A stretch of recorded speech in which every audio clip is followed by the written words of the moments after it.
You know, terror has hit this country. Obviously, we talk a lot about the incident in Ottawa, but there was also the one in Quebec, Saint-Jean-sur-le-Lac, sur Richelieu, being the town. And whether that was preventable or not has come into question the last little while, in that the terrorists that it was involved in that incident could have been prevented from doing what he did. So joining us to discuss it, Christian Luprik. He's an international security expert, Queen's University, as well as RMC. Christian, give us a little bit of a background, if you will, on this particular incident and fellow. So the mechanism that they try to use in this case is what's known as preventative arrest. It is one of two extraordinary measures in the anti-terrorism legislation. The other is investigative hearings. We've only ever deployed that one once in the Air India case. In this particular case, so preventative arrest has been used, was used in the Toronto 18 case, and it was used in the case of the two kids who tried to bomb the BC legislature. But it hasn't been used in the last 10 years. And so the question is, why has it not been used, given that we've had plenty of cases? And the challenge here is the evidence, in particular the standard of evidence that the courts expect in order to detain someone, especially under this particular provision. Okay, but here's a guy that tried to fly to Turkey. They stopped him. They took away his passport. He goes out on social media with jihadist tweets. I mean, what kind of evidence do you need? So this is a very, very good point to make. And so let me try to explain this. So what the courts look for is a threshold of evidence called reasonable grounds, what sort of in a criminal proceeding would be sort of beyond a reasonable doubt. So that generally sort of there's a very strong evidence that this person is looking to move to action. And just chatter or so is not enough. The courts want to see that you're building a bomb, you're amassing weapons, that sort of material. What CSIS, for instance, uses is what's known as reasonable suspicion. That's a level, for instance, for which a warrant is relatively easy to get. There's another standard in between that. So probable grounds is what that standard is known. The challenge here is that the courts look for the highest standard of evidence in terms of detaining someone. And I think what the Prime Minister talks about when he said after the October attacks that they'll be looking at measures of surveillance, detention, and charges, that means that the Prime Minister is sensitive to the fact that perhaps the standard of evidence that is required under current law and by the courts to detain someone. Now remember, we're not actually charging that individual. We're simply detaining that individual, and we're telling that individual, here are all the things you can't do. You can't go on the internet, you can't leave your house, you can't go on the phone, whatever it might be. Now, and that, Christian, to be clear though, that's a peace bond, isn't it? Correct. So this is what's known as a peace bond, but a peace bond is the same thing as a preventative arrest. So the preventative arrest is in effect a bond. It's a bond that the Crown can impose on someone, but the courts need to sign off on the evidence before the Crown can say we want to invoke a bond on this particular person. Of course, we do this fairly regularly in criminal trials. We do it even after people are released, for instance, from incarceration. But it seems to be exceptionally difficult to do in terrorism cases. And the problem relative to criminal issues is that in criminal cases, you have concrete evidence that the person committed an act or is about to commit an act. Whereas here, the evidence, it's very difficult for national security to put in front of the courts the sort of evidence that shows this person is about to run someone over or kill someone or whatnot. It's much easier to prevent someone from getting on a plane because essentially the government can say you can't get on that plane, and it doesn't need to provide a whole lot of justification. And it's relatively easy to take someone's passport because the thresholds involved are much, much lower. So this is why in that particular case we saw the person being prevented from boarding a plane to Turkey, from having their passport revoked, but why it was so difficult to actually impose constraints on that individual's ability to move about. But it does seem to be a useful tool, if you will. How will legislation change that? Because all you really have to do is lower the threshold. I mean, couldn't you just apply it differently? So in France and the UK, for instance, the threshold is much lower for detention.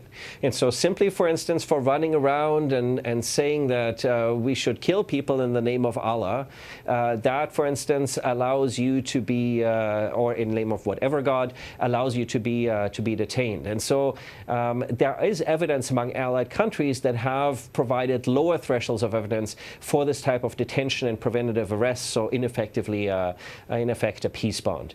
And so I think the government here, especially in the aftermath of what we've seen happen over the last couple of weeks, will be looking to try to see what can be done to manipulate the measures of evidence and the standards of evidence in such a way that it makes it more, that it makes it somewhat easier for either security intelligence or for criminal intelligence to detain individuals. The challenge here is always it needs to withstand a charter challenge, and it can do that under Section 1, the Reasonable Limits Clause, but this legislation needs to be very carefully crafted, so you can't just go in and say, we're just going to change the threshold for evidence. As a stopgap measure, though, do we in Canada, for instance, have a no-fly list?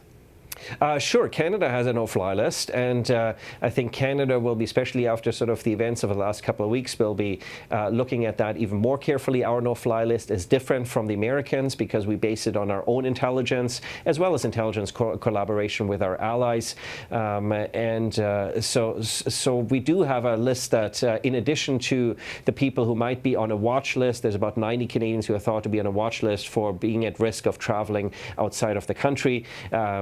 They would be on that list, as would be other individuals who the government, for instance, would, for whatever reasons, not want to see on a plane. Yeah, and the watch list also includes people that may not necessarily be considering flying, but are a threat to this country, right? Oh, right. And so this becomes an interesting dimension because, of course, if we know that you've traveled abroad, you may find yourself on that watch list. And so when you're abroad and you're trying to board a plane back to Canada, there's a reasonable chance you might run afoul of that particular watch list. And the authorities in the other country will tell you, you can't board this plane. And they'll be asking, well, why? And they'll say, well, we can't tell you. We just know that the Canadians said you can't get on this plane. So I think one of the interesting surprises might be that some individuals who've traveled abroad might actually find it quite difficult to find their way back to Canada. Yeah. Why wouldn't we do that? Why wouldn't we say if you've touched ground in Syria or even Turkey, you're not welcome, period. End of discussion. Stay wherever you are. So, and I think these are the sort of elements that the government will be looking towards much more aggressively. So, for instance, I think we're going to see more efforts at, for instance, individuals who are not Canadian citizens to deport them because it is much easier. For instance, again, the threshold of evidence is lower to deport somebody than to incarcerate somebody. And so when the government, when the RCMP has a chance to make a decision on how to go after an individual rather than charge the individual, they will simply be looking, for instance, to deport those individuals. And of course, that's also what Europe is now doing. But as you know, of course, deportations are always contentious. And so that's not going to be necessarily a less contentious measure, but it is an easier measure for the government. But you can see that in our rule of law society, this is a difficult balance to strike, and that the government is fishing for a number of means of how they can prevent individuals from doing harm without necessarily having to straight out charge them under anti-terrorism legislation, because a conviction can often be very difficult to obtain. Yeah. Christian, I mean, when you look at the American example of how they handle their security, it's many-tiered. I mean, at the highest level, I guess you might say it's the CIA, but the FBI is right there as well. And then you've got the state police and those enforcement agencies more locally. In this country, what is CSIS's role in a case like this? I mean, RCMP brings it before the courts, as I understand it. Where's CSIS in this whole equation? So CSIS is our security intelligence service.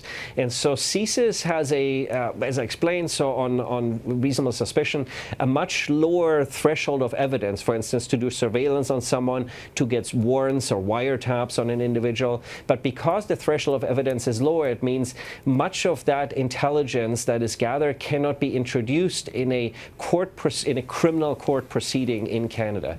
And the RCMP operates on a higher standard of evidence, so probable grounds, for instance, in order to obtain a warrant or a Part 6 warrant, which is a wiretap warrant, for instance.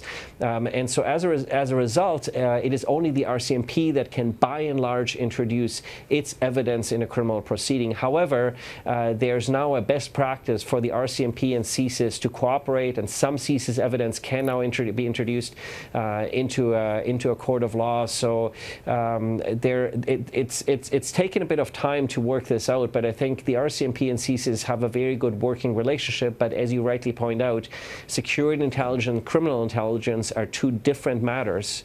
And they require different thresholds of evidence and have different consequences, because CSIS can't come and, for instance, charge you with an offense and then try to convict you for that particular offense. Only the RCMP can do that.